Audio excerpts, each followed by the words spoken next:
তার খাদ্যাভ্যাস যেমন একবারে সহজ সাধারণ, তেমনই কিন্তু তার পোশাকও একেবারে সহজ সাধারণ। দেখা যাচ্ছে যে একেবারে কমলা কালারের শাড়ি পরে তিনি প্রচারে বেরিয়েছেন। এটাই কি আপনার পোশাক, মানে প্রতিদিন এই পোশাকেই বেরোচ্ছে?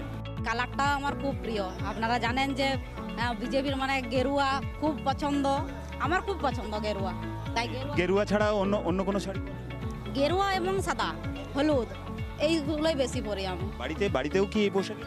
না, বাড়িতে ধরুন এই সুতির শাড়ি পরি, সুতির আমাদের যে ছাপা শাড়ি হয়, কারণ এই সব শাড়ি পরে তো ঘরের কাজকর্ম করা যায় না।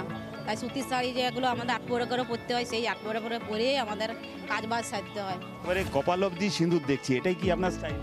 আমার প্রথম থেকেই মানে আমাদের কি বলুন তো, আমাদের বলে যে সিঁদুর বেশি পড়লে স্বামীর আয়ু বাড়ে।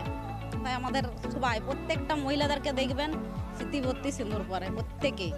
বেশিরভাগ সময়টাই দেখবেন আমার হাত ভর্তি ব্লাউজ এবং কলার দেওয়া ব্লাউজটা আমি পরতে বেশি পছন্দ করি, কারণ খোলামেলা আমার ভাল লাগে না। তো আমি ওই হাত ভর্তি ব্লাউজও পরি। এবং আর এই শাড়ি যে কোনো শাড়ি হলে হচ্ছে, সিনথেটিক হোক সুতির হোক যাই হোক, আমার সবাইতেই কমফোর্টেবল লাগে। যে সমস্ত তার রাজনৈতিক কর্মকাণ্ড, সেই কর্মকাণ্ডেও তিনি এই পোশাকেই বেশি স্বাচ্ছন্দ্য বোধ করেন। বাঁকুড়া সালতোড়া থেকে ক্যামেরায় বুধন কর্মকারীর সঙ্গে হীরক মুখার্জি, টিভি 9 বাংলা।